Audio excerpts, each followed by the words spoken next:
இன்னைக்கு நான் முருங்கைக்கீரை மசால் வடை தான் செய்ய போறேன். நல்லா சாஃப்டியா டேஸ்டியா வாசமா செம்மையா கலக்கலா சூப்பரா இருக்க போகுது. ஸ்கிப் பண்ணாம எல்லாரும் முழுசா வீடியோவை பாருங்க. சப்ஸ்கிரைப் பண்ணாதவங்க சப்ஸ்கிரைப் பண்ணிட்டு அப்படி பாருங்க. வீடியோக்குள்ள போகலாம் வாங்க. ஆரோக்கிய உணவும் அற்புத வாழ்வும். இப்போ நான் இதுக்கு 150 கிராம் கடலைப்பருப்பு எடுத்திருக்கேன். இதை ஒரு பவுல்ல போட்டு தண்ணி ஊற்றி 1 hour ஊற வச்சிடலாம். முருங்கைக்கீரையை நல்லா உருவிட்டா ஒரு கைக்கு கொஞ்சம் அதிகமாகவே இருக்கும். இதை உருவி நம்ம மிக்சி ஜார்ல போட்டுக்கலாம். இதுக்கு மேல ஊற வச்ச கடலைப்பருப்பை கழுவிட்டு போட்டுக்கலாம். அது கூட 10 பல்லு பூண்டு பல்லு தோலை உரிச்சிட்டு போட்டுக்கலாம். இதுல 1 டீஸ்பூன் சோம்பு போட்டுக்கலாம். போட்டுட்டு தண்ணி விடாம நம்ம கொஞ்சம் குறகுறப்பா அரைச்சி எடுத்துக்கலாம்.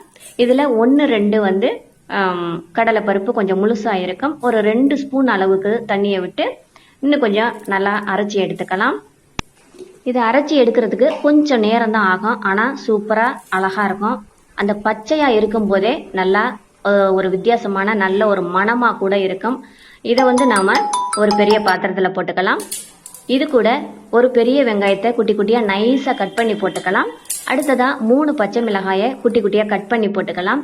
அடுத்ததா 1/2 ஸ்பூன் மிளகாய்த்தூள், 1/2 ஸ்பூன் கரம் மசாலா, 1/4 டீஸ்பூன் மஞ்சள் தூள், 1/2 ஸ்பூன் சால்ட் போட்டு நல்லா பிசைஞ்சு விட்டுக்கலாம். தண்ணியே விடக்கூடாது. இதுல உள்ள ஈரமே போதும். இது சால்ட் பத்தாததுனால ஒரு 1/4 டீஸ்பூன் நான் திரும்ப சால்ட் போட்டுக்கிட்டேன். போட்டு நல்லா இதை பிசைஞ்சு விட்டுக்கலாம். பிசைஞ்சு விட்டுட்டு ஆயில் ஹீட் ஆனதும் இதை லட்டு மாதிரி உருட்டிட்டு மசால் வடை மாதிரி தட்டி அந்த ஆயில்ல போட்டலாம். புரட்டி போட்டு நல்லா அழகா வேக வச்சு எடுக்கலாம். இது அடியிலேயே பிடிக்காது. மேலாவிலேயே அது வேக வேக லைட்டா மிதந்து வரும். நம்ம புரட்டி போட்டு வேக வச்சு அப்படி எடுத்துக்கலாம். செம்மையா இருக்கும். ரொம்ப ரொம்ப ஹெல்த்தியானது. குழந்தைங்கள்ல இருந்து பெரியவங்க வரைக்கும் எல்லாருமே சாப்பிடலாம். தலைமுடி கருக்கருன்னு நீளமா வளரும்.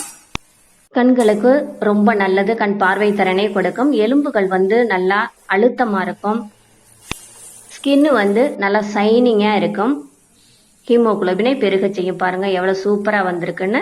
இதை வெளியிலையும் சரி உள்ளேயும் சரி அவ்வளவு சாஃப்டா ஒரு மசால் வடை மாதிரியே தெரியாது. நல்லா செம்மையா அவ்வளவு சூப்பரா இருக்கும். பாருங்க எந்த அளவுக்கு உள்ளுக்குள்ளேயும் நல்லா வெந்திருக்குன்னு. இதை தேங்காய் சட்னியில தொட்டு சாப்பிட்டா சூப்பரா இருக்கும். அதுலயும் வேர்க்கடலை சட்னி வச்சு அதுல தொட்டு சாப்பிட்டா இன்னமும் செம்மையா தூக்கலா சூப்பரா இருக்கும்.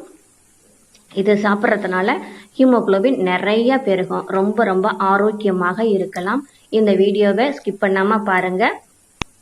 இதை நீங்களும் ட்ரை பண்ணுங்க. எப்படி இருக்குன்னு கமெண்ட்லயும் சொல்லுங்க. சாப்பிட சாப்பிட அவ்வளோ ஒரு டேஸ்டியா செமையா சூப்பரா இருக்கும். இந்த வீடியோ உங்களுக்கு பிடித்திருந்தால் லைக் பண்ணுங்க, ஷேர் பண்ணுங்க.